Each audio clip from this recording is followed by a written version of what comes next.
Hello there everybody, you're the audience, my name is Supersonic Blur and welcome to Game 2 of the Dallas Asylum versus Where's the Claws here. It's already a 1-0, currently going in the way of Where's the Claws versus Dallas Asylum. It was a close game that was well fought, but unfortunately Fuzzy Wuzzy was not able to final judgment his way to victory for this team. So now picks and bans are on their way. Macamurth on the side will be doing the picking and the banning, the first side of things, and it's a mix-up this time. We're going to see the order side be played by Where's the Claws this time. So you see Persephone and the Circuit ban. I like this Circuit ban change up here. Big Rick had a really strong showing on it, was making plays across the entire map. Just get rid of that. And exactly the same thing here with the Thoth. Fuzzy Wuzzy was fight-winning ults. We don't want to deal with that. So that's exactly what they did. They completely got rid of it. Isis is a ban that we're expecting to see here. You don't want to give that away to the first pick unless you have a specific we can counter Isis draft. I am curious to see, though, what exactly we'll see from Where's the Claw here. There are a couple of picks available that they could really go for. There's Amaterasu, there's Thor, there's Freya available. The Thor has been taken away. I could see them go back to the Kukulkan here, though it is vulnerable to pick it this early. But the question is, do you want to give it away? Or the potential for that. There's a lot of things as well they could go for, but Freya looks like it's going to be the one that's locked in, so they will pick that one up, and I like this. It was banned away last game. Obviously, Dallas Asylum don't want to be dealing with that. Well, if you've left it open, guess what?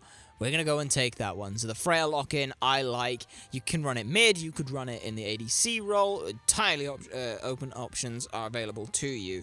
We have seen it run in both, though again, this was the new Freya. We're back to the old Freyas now. We're going to be seeing the Kukulkan picked up. I like it. If you can't ban it, take it away from your opponent. As Olorun comes out as well, that is a lot of magical damage available coming out from the side of Dallas Asylum here.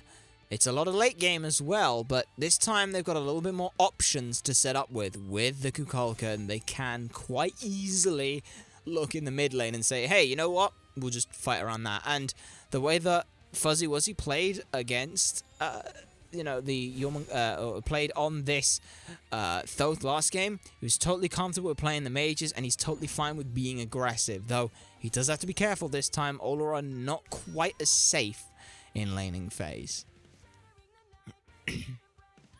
Next two picks, still waiting on them coming out from Where's the Claws, and I'm curious to see where they'll go. There's a lot of picks available for them. They're hovering the Hombats, and this again is a nice idea. We saw Gilly play it great, so why not just take it away? And again, it's solid setup and availability for them. And Big Rick is a player who's able to just rotate round and look to put pressure across the map. While Hombats doesn't necessarily do that as effectively without too much CC aside from the ult, he can still come in and do this. And we'll take the Jormungandr. I like it, but hello, Yemoja! This is the first time we're going to be seeing a Yemoja come through for one of these kinds of games as the newest god, so I will be interested to see how that goes. I personally am a fan of running Yemoja solo and Yemoja mid because the way it's a meme, but you can do it. Bans though going through. Hercules, Achilles, Kumbhakana, solid picks that are flexible. You could run them in the duo lane for the support. You could run them in solo lane for all of these picks as well. All totally strong options, and they're all frontline based. So I will be very interested to see quite how this goes for the rest of it. We're going to see the Osiris ban, but this does leave up Horus, which leads me to believe that this Yemoja is going to be going in the solo lane. Horus really not a solo laner here, so that won't be available. On her, though, in response, I like the on her. You can run it mid very effectively. Kepri, beautiful pickup here. It just sets up with the results of Kukulkan being just so strong with the burst and tick damage. I like seeing that change, but a Thanatos last pick. This is strictly just a counter pick here, and yes, it does look like that's Foxy made on the Yemoja, so we're expecting to see that, and interestingly, there it is, Silent on the on her. That's going to be an on her mid, ladies and gentlemen. And Fuzzy Wuzzy will be taking the Oleron. So, give me just a moment, ladies and gentlemen, and we'll get you guys in game for game 2 of Where's the Claws versus Dallas Asylum. Alright, ladies and gentlemen, we are here for game 2 of Where's the Claw versus Dallas Asylum. Game 1 was one hell of a showing here. Both teams constantly fighting back and forth, but ultimately Where's the Claws always having a small upper hand in this. This time Dallas Asylum have a much more earlier focus comp in the abilities that they're going to be able to fight around. Gilly on this Thanatos, entirely early based here, entirely looking to just try and keep them, well, keep them busy really, I suppose is the best way to say it. That's all they're going to be looking to try and do here. This is counterpick to the Kepri, but also as well, earlier aggression, fighting mortars. We do see a bit of a grouping here over on the left-hand side. No wards placed around, but just trying to stay safe against Dallas Asylum. The last thing you want is to feed a Thanatos a free, fast, early first blood. So, because of that, a nice little grouping, and everyone's going to go back off to the way they are. Interesting to see Macamurph, though. I like the choice that they've gone for here, with just being away by the side. They're out here. They're just out here, totally fine, totally safe, just buff. They were looking around to see if there was going to be an invade potential. Horus is very strong for that, but hold that just a sec. It's a 2v1 here against the Freya, who's already been forced to beads and put fairly low, just under 200 health here. They do have health pots, though, to tick them back up. And they do have the lifesteal, so they will now start trying to just fight. But I love this from the Horus. But I don't like the dove under the tower. But they will get themselves first blood against the Freya, which is pretty nice look. But it's a 1-for-1 in exchange, just diving a little too deeply there. But that, I like the call in the exchange of the play there. Hey, how about we have our support go and set someone really far behind? That sounds like a good idea. Alright, well, who do we want to set behind? Do we want to set Hombat's behind? No, not really. On her? No, he's kind of scary early. How about a Freya? Do you want to keep a Freya behind? Yeah, let's keep Freya behind. Let's blink forward onto the on her with a fracture. It's good. There's the Zephyr for the slow. But disperse away. Now blink forward from the Kepri into the somersault. Big Rick turns it around for the team. On her, managing to juke out the way of the death scythe there. Very nicely done. As they do come away with an invade as well in mid. It's a nice bit of work there. Where's the Claws? Despite that early tumble, we'll start pushing it around. Good Impale comes through, and off the mark was Gilly now. Gets abducted in place. Somersault route, and it's good work. Gilly finds a good bit of damage. Picks up a double kill now. In the mid, Silent doing work on this on her already, even opting to go straight in for the tier 2 Transcendence. You can tell this guy wants to fight and fight early with this comp.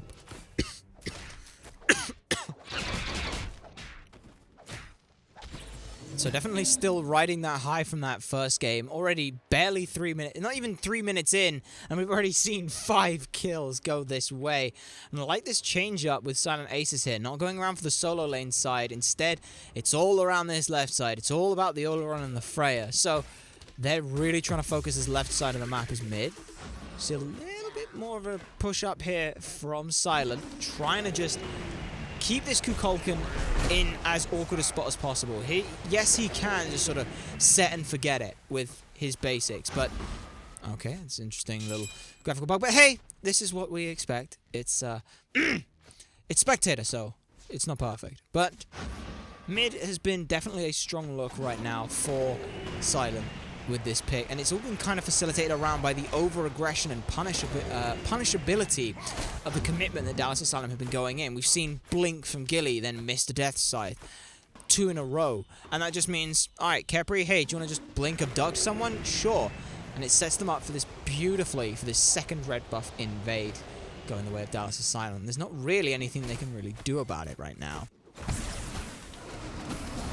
Quick look over at the solo lane. I am not surprised to see Foxy Maid pick up the Guardian's Blessing this time. You're a Yemoja, and Yemoja not necessarily the easiest goddess really to try and work the early game through. It's all about that one. The one is where it's all at. The bubble bounce and the moon strike. It's not bubble bounce, I believe. It is bouncing bubble. Close enough. I was I was close enough. But yeah, Bouncing Bubble and the Moonstrike. These two abilities are literally what you're all about here. And the Omi meter, it's similar to like Kukulane, where you don't have a mana bar.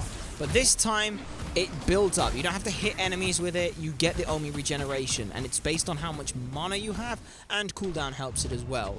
But this Moonstrike here, for two of the Omi, you're able to do a fair bit of damage. Bouncing Bubble hits twice and then has... it hits up... If you're very lucky, you can hit it 3 times. But I've only been able to do this on minion camps.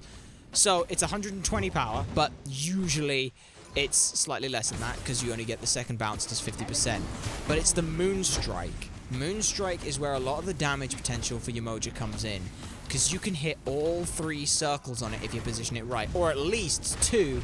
And it stuns, and stuns towers as well. This ability is very, very strong later on in the game. Not to mention as well, the rest of her kit, it's all about her teammates. All about getting in, keeping them healed, keeping big areas around that are going to be really effective. And the ult works absolutely perfectly with Fuzzy Wuzzies here. There's just a lot of setup potential. River's Rebuke, you set up a big box that you can't walk through. What's Fuzzy Wuzzy's ult? It's a great big box that slows everyone inside of it. It's almost as if these two gods from the same pantheon are designed to be played together. So you see a bit of a fight here. Oleron trying to take it, and this is what I wanted to see from Big Rick last game. Punish the over-aggression. Silent Ace is not able to find anything as mid. Thanatos finds the execute through the Scarab's Blessing. The Abduct not quite able to find their way in. Unfortunately there, Soulflare's good, but it's just a little too late. Kukulkan, though, might get taken out in trade here, but no, Fracture's CC is good. Forces the beats from Big Rick. Nothing else will follow it. And this is something that I've noticed Big Rick does a lot. Usually from junglers, we see their first relics usually blink to set up engages. Big Rick likes to just play it super safe. Set up with the beats, so that way you can get in using Somersault. You can get in by walking around. You can get in by having the enemy team overextend. You don't have to be the one who sets up the... you don't have to be the one who blinks in to set up an engagement. You can still do a lot. And with Humbats, whose ult, you don't necessarily need to place right on top of your feet. You can set it further away and push people into you. Totally fine. Serket has, 2.5 mobility moves. That's great. Use those. Everything about this is absolutely fantastic. And against this enemy comp, I also really like the beats. It just keeps you safe. It keeps you not locked down. And that's what it needs to be in this situation. So I'm really happy to see this. As again, take a quick look at the graphs. We see this sort of 1,000 gold lead. Just the experience difference right now. It's causing a bit of an issue. Horus forced into a bad spot there. Really nice work comboing that Obelisk and then as well the Abduct, just keeping them in place as Fuzzy Wuzzy. Once again, these two refuse to not fight. And I love to see it. I absolutely love to see it. You have two late game high carry mages that can decimate a team. Those two want to prove that they can do that already. I absolutely love seeing that mid. Bit of a fight going around for the on her. 7 to 9 wins off the mark, unfortunately. But Horus is in the skies as well. Looks to try and situate themselves. But they've just put themselves in a fantastic spot for Fear No Evil. Now trying to juke around the tornado. Unfortunately, though, it does look like Khepri will be the sacrificial lamb here. Blink over, though, from Gilly. Might be able to find Humbats in the process. He's got nothing really available to him. It's only going to take one more Death Scythe. And that'll secure it. A 2 for none.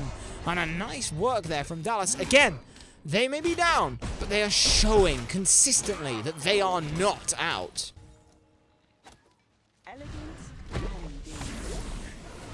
Quick check-in back here over at the solo lane. Umoja, 2 levels down, or at least a level and a half down, I would say, in comparison to the Jormungandr. This is to be expected at this point, but they do have the full Guardian's Blessing, meaning that they are going to get that bonus gold per 5, so that I do like to see in this situation.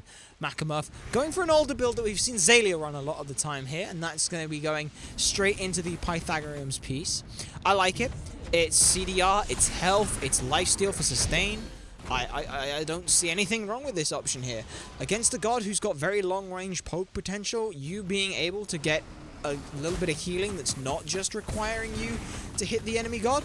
I like it. As mid lane, another big fight starting to break out. Dayraven finds one, but I don't know whether or not they're going to be able to find anything else. All they may do, they find a good fracture and a good bit of damage, but can't follow up any further. CC, Thanatos is in the air.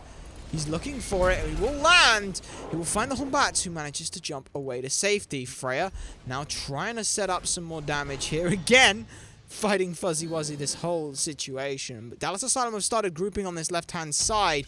And Big Rick actually picks up Gilly? Alright then. Alright, my boy. He's still showing that Big Rick energy right now. He's going to walk their way back over towards Makamurth, but Makamurth is fairly low. Has ulted as well, now that they're just trying to save the rest of their teammates, and I like this, but Makamurth may have killed themselves in the process in exchange. But no! In comes Silent Aces with the Scarab's Blessing, and a beautiful timing! Absolutely fantastic play there coming out from not only Makamurth to just juke back and around, almost in what I thought was the I've died but it's okay fashion, but just so beautifully. Silent finds one. Finds Dayraven on the retreat there. And they could, if they wanted to, look for the Pyromancer, but they're going to play it safe on her put to half health. He did disperse into the Whirlwind there. Freya now, though, just looking to sit back a little bit. And I don't mind this. Freya, again, you're going to be totally fine in the late game. You're already doing everything pretty well to begin with. If we look at the sort of leveling and things, yeah, you totally are fine for everything. You could not put a point in Valkyrie's Discretion and finish off Pulse if you wanted, but it's really not a bad thing here, as now we do see the ults forced. It's a 1-for-1. This ends up actually favoring out Freya with the lower cooldown ultimate, so I'm fine with seeing that. If we take a quick peek over at Fuzzy Wuzzy and the ultimate for that. Yeah, that time at 130 seconds. Meanwhile, Valkyrie's Discretion, 90. Ult for ult trades will always favor out the Freya in this instance, and the turnaround potential as well is good here. We're 11 minutes in now, and again, we still see that sort of 1,000 gold lead sitting in the way of Dallas Asylum as we see blink forward from Gilly. Nothing really comes from it, but Fear No Evil forces the ult, and Kukulkan ends up falling with a beautiful Sacred Monkey toss round the backside. Dayraven put down for the count here. Now with the power play here in mid, you're going to potentially look to try and set up for this mid lane. Again, I'm surprised Where's the Claws haven't looked to try and go for this Gold Fury. Big Rick takes a bit of a trade he didn't want to against Fuzzy Wuzzy with that Bancroft's talent now fully complete as well. He will start swinging for the fences. If I take a quick look as well on them. Yep, they do have that 15% critical strike chance online thanks to their passive, giving them crit chance over 150 power. You get that 15%, and then every 10% is an additional 1% crit, up to 70%. So that's pretty good. Looking out from them. And as well, the lower you get, the more power you have with Bancrofts, which means you also have more damage, which means you can crit more and also crit for more, and you have more lifesteal. And Bancrofts is a really strong item when it comes to boxing. There's a reason that a lot of duel players hate this item. It's just so strong. You gain, it's 200 magical power and an additional 35% lifesteal. That is crazy strong.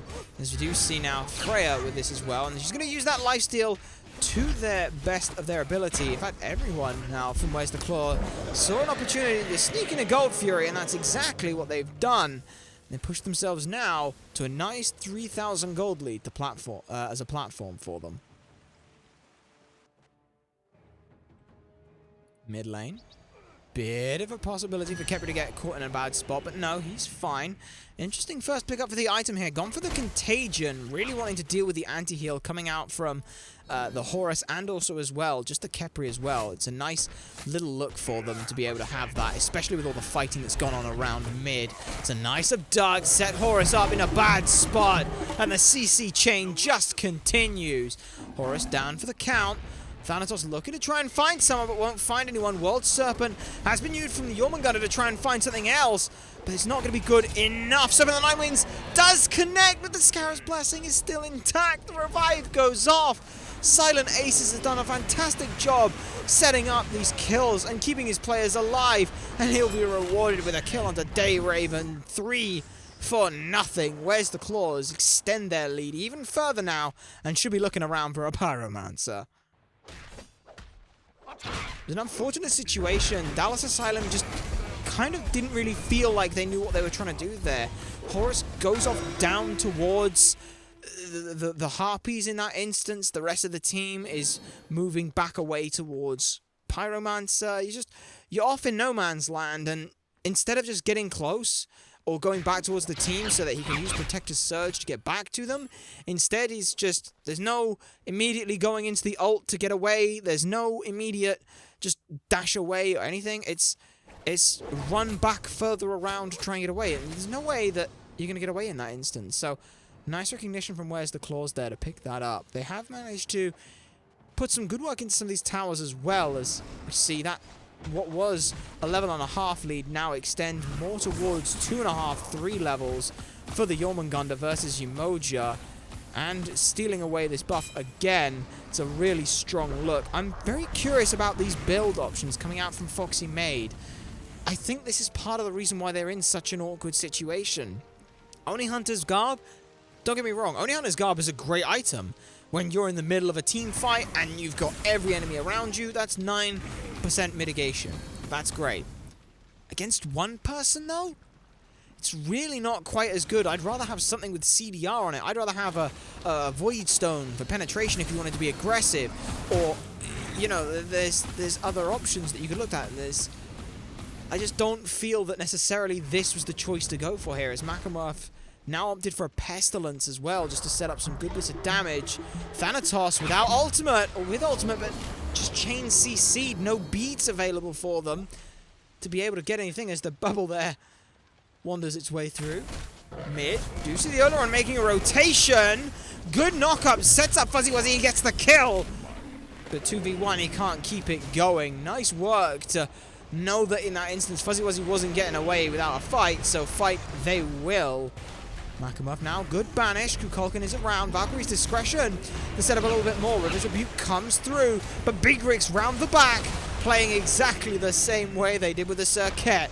Just keep everyone on their toes. Mid tier 1 tower being looked at now, but it's only the Freya here, and Freya, not typically a god who had great lane or great tower pressure here, so Where's the Claws going to have a bit of a struggle doing this. Thanatos is up, does get one, gets the beads, but the damage just isn't quite good enough there now. Freya still under the tier 1 tower, swinging away, looking for whatever they could. Unfortunately, though, just that lack of having that on her there, they weren't able to find that tier 1 tower. If on her survives, they get that tier 1 tower, but Fuzzy Wuzzy had a really good bit of recognition to just ult and say, right, we're both dying here. And again, that Bancross Talon, as you get lower, you do more damage, so it's pretty much online. He's pretty much online at this point, as is the Freya, who, as with the old days, you're 3 items in, you got Shoes of the Magi, Bancross Talon, Demonic Grip. Freya is online. Everyone should be scared.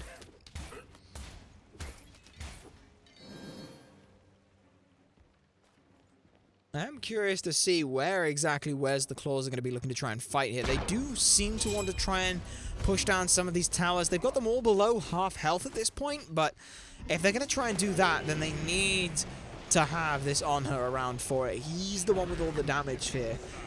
God Fury is going to be respawning in about now, so I would expect them to potentially try and look for a fight around here. They know Oloron ult is down. They do have the ultimate advantage. They have a good level advantage as well, so they're going to try and look for this. It's around the back. Fear No Evil goes off, trying to keep Oloron busy. That's exactly what he's going to do. Force Beads and Aegis and the Protector Surge, but that leaves Dayraven alone, off isolated, and they get picked off as well. Thanatos ends up landing, but a quick timing of the Scarab's Blessing sets that up. Around the back, Horus repositions, but it's not quite good enough. It's still a 4v5 in this instance, and the health bars are dwindling for Dallas Asylum here. Big Rick finds another one. They do turn it around and get one and change, but it's a full deicide. Where's the Claws? Take that one wholeheartedly, and that was set up beautifully by Big Rick going off and keeping Fuzzy Wuzzy out of the fight. They learned from last time. Fuzzy Wuzzy kills our team. Keep him out. That forced Horus to go blink, Protector Surge over to him. At that point, Dayraven's like, alright guys, I'm a Kukulkan. We can't fight around the... Oh no, they're all on me. I need Peel. And as good as Umoja is, Umoja doesn't have that great of a Peel potential. It's a slow, a stun, and the knockout potential if you push someone in. So very nice work there coming out from Where's the Claws. They're all now backing. They want to get themselves set up for what I can only assume would be a Fire Giant here. That Primal Fury that they just got, 7% additional damage. I like that look here. It's on her. Finishes up what I thought was going to be an Executioner, but no. It's a Ken size here, and I don't mind this, given the fact that already he's got that enfeebling passive, 20 protections gone. You've got as well the RC as well, so there's 35 flat penetration. Silent Aces with the rising dawn as well strips off protections. It's, you know, it's a 25% debuff as well, so he's totally fine for any for Pen in this situation. So I don't mind the call for not picking up the Executioner here. And now, Where are the Claws? Looking to try and set up some damage. There's the blink. There's the Fear No Evil, forcing the beat, and Makamurth puts that one down already. Kinsize is good for damage. River's Rebuke sets them up, but Silent can jump over that. So that's another kill going the way. And Freya already swinging here for the Pyromancer. That's a 3-1 for Where's the Claws, and they're going to keep going here. I want to see him keep looking for this Fire Giant. The only one they've got to worry about to get in here is Fuzzy Wuzzy and Dayraven. But already, Frenzy's been popped. Blink over from the backside is good. Actually, Dallas Asylum coming and steal it! Fuzzy Wuzzy with a fantastic play set up there by the Horus, knocking everyone out of the way. Silent Aces does pick up one, so they're going to get some good damage off here. And players are falling low, but the damage was already done. Fire Giant has been lost. Where's the Claws? Not happy about that one. They should be able to finally pick up the Kukulkan here. They get the Scarab's Blessing as well. Thanatos looking to try and get close, but no! Khepri gets out of the range thanks to basic HP 5. But on her, ooh, not so lucky there. A 3 for 4, I believe, in the ultimate, or a 3 for what was a 5. But Fire Giant goes the way of Dallas Asylum, so they hold barely by the skin of their teeth thanks to a fantastic play set up from Horus there. Blink in, knocks everyone up. I believe it was actually just Fuzzy Wuzzy who actually set up a lot of the damage there. I think it was the, I think it was actually just some of the dot damage from the 2 there. The Overflowing Divinity. There's like 3 or 4 shots of that, which was set up. Which I'm honestly really surprised at. It doesn't do a lot of damage. So, to have the Fire Giant get that low, and then you steal it away, it's really strong work from Dallas Asylum. They need a ward right around the back of Fire Giant, right here. This is a special place to ward. Anyone who has any kind of blink or ability that can be thrown over a wall, anything like that, you want to put a ward around here, just to make sure that no one is trying to set up to steal Fire Giant. Honestly, it's also really difficult to decide how Where's the Claws played that.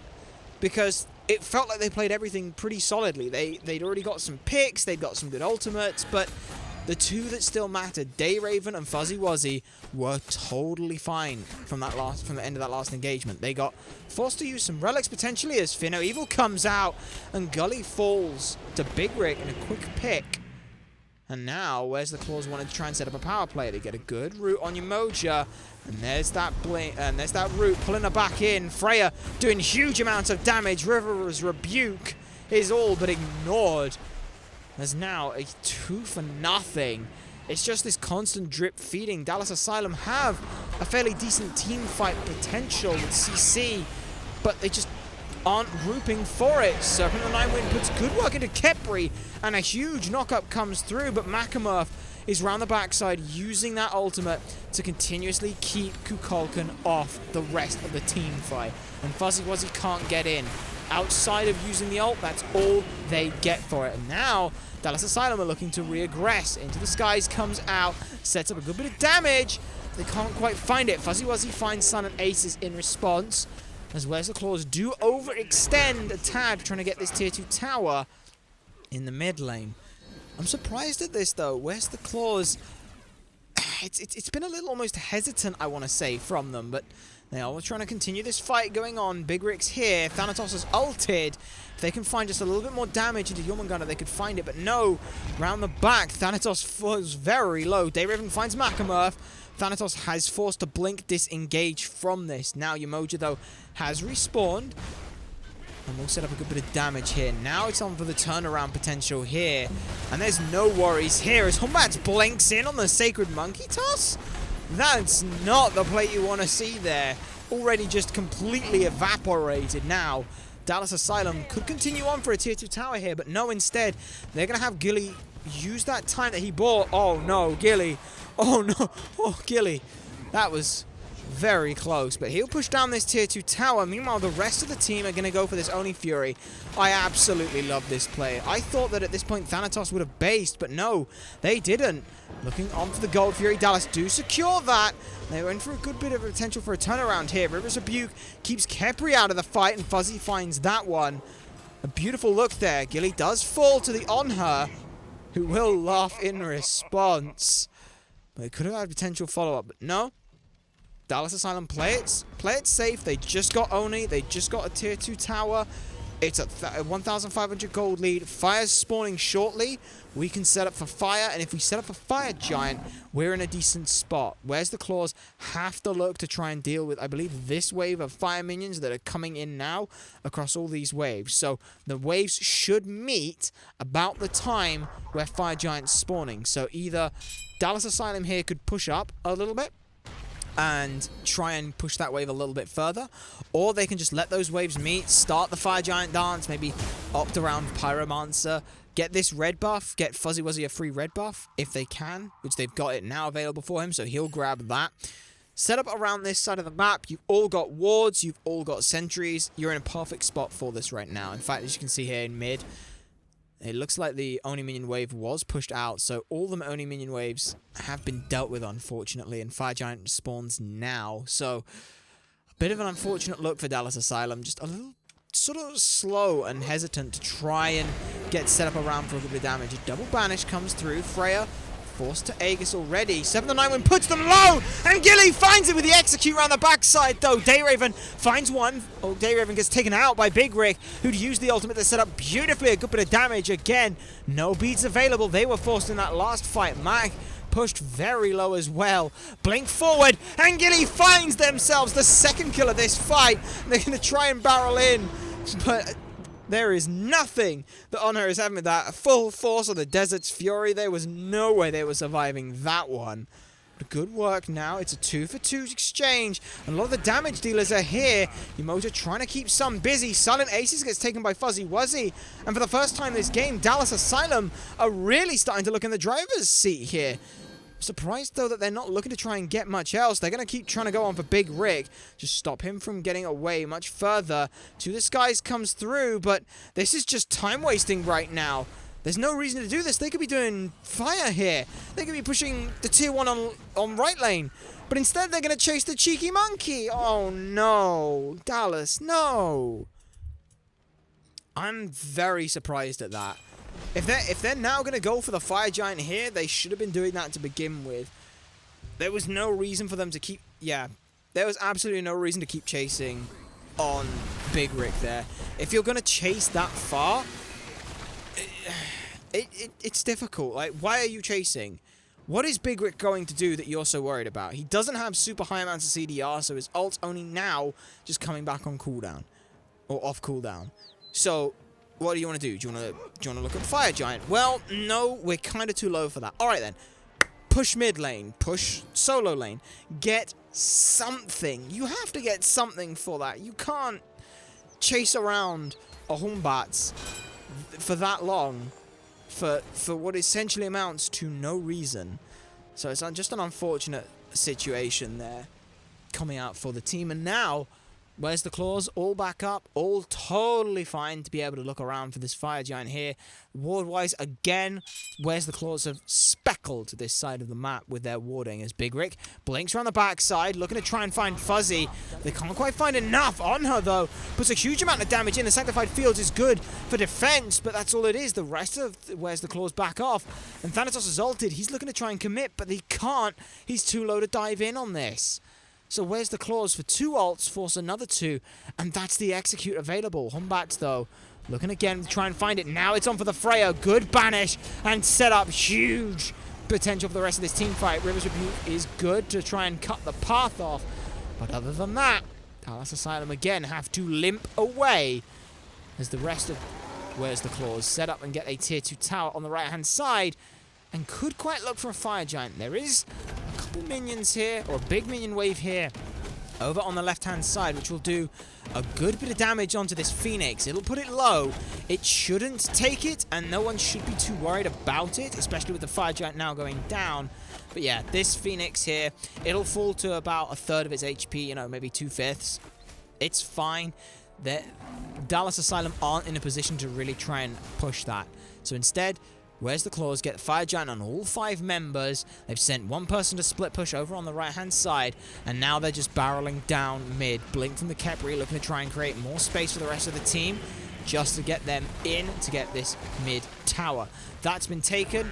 Back off. I like this from where's the claws. They're not overextending. They've learnt their lesson from these last couple of times. They don't have the greatest of tower structure damage, or structure damage itself. So they have to, if they get in, get out quick as fast as they can. And now they're going to look to just try and push down this last tower. Thanatos is here, and he is ulting. He gets 2 members, but he's already put low, forced to beat, and he's gone already to the stars. Comes through, but can't find anyone. A good bit of peel from the banish sets everyone up, and a huge Fear No Evil again. Count how many times I've said that one. Big Rick with the big Rick energy comes through and secures the rest of his team. This fight, 3 members gone, 4 members gone. Mac finds the next one. It's only Horus left, and this could very well just be the game-ending play. Big Rick with the biggest Humbats Fear No Evil that we have seen from this set. Sets up so much turnaround potential. All 4 members are here looking healthy enough to keep this going. 1 Phoenix is down, and there's no one around for Dallas Asylum to put this one to bed. Frenzies pop, ladies and gentlemen. Where are the claws? Well, I'll tell you where they are. They're right here, digging into the Titan. Where's the claws? Take game 2 and put the set to bed. Big Rick. That's all I have to say. Whatever you give this guy, they will set up huge plays for the team. Whether it's Serket setting up single target picks to blow someone up immediately. You give him Humbats, he will consistently get 3-4 man ones in big team fights, or he'll be initiating on a single target and blowing them up. Really solid work there. An unfortunate look, I feel, though, for Dallas Asylum. Again, it's just an awkward situation. They fought so hard, so consistently. They had some fantastic looks, and honestly, I am proud and impressed of how they played this second game after coming off of the first game, where you fought so hard into a steel wall, broke every single bone in your arm, and still then came back next game and said, you know what? We can punch just as hard, and then continue to do that. I love the change-up that we saw coming through with the idea of having the Horus. I don't feel the Umoja was really on point here. Like I said, I like Umoja, but as much as I enjoy playing her in the solo lane, it's because I'm a weirdo. Like, don't do it. There's a reason why I'm casting and not playing these games. It's because I run things like Umoja solo. The idea is that, like, you wanted to have the Horus here, and I like it. But if you're going to pick up Umoja, you have to have a game plan with her. And I don't feel that Foxy Maid necessarily felt super comfortable on it. So as a result, Makamurth was able to just run through the show. Silent Aces, there's a reason why there are so few kills, or or so few deaths on a lot of these players, that is thanks to Silent Aces. They have had some fantastic ults across this set, or across this game on the Khepri. You saw Makamurf get saved from it. We've seen Freya get saved from it. Onha get saved from it. I'm pretty sure everyone, except Silent Aces themselves, was saved by the Khepri ults. So, really solid work. Silent Aces and Big Rick, honestly, I don't know what you can do to deal with them. Because no matter what happens, they will get a hit, and they'll keep hitting you back. And either you shut them down super hard early, or they will run you the games. So congratulations to Where's the Claws for these fantastic games. And that will do it for this, ladies and gentlemen. And thank you very much for watching. My name has been Supersonic Blur. Remember to like, comment, subscribe, and favorite for more, and to share this stuff so people know that it exists. You guys are a fantastic audience, and I shall see you all next time.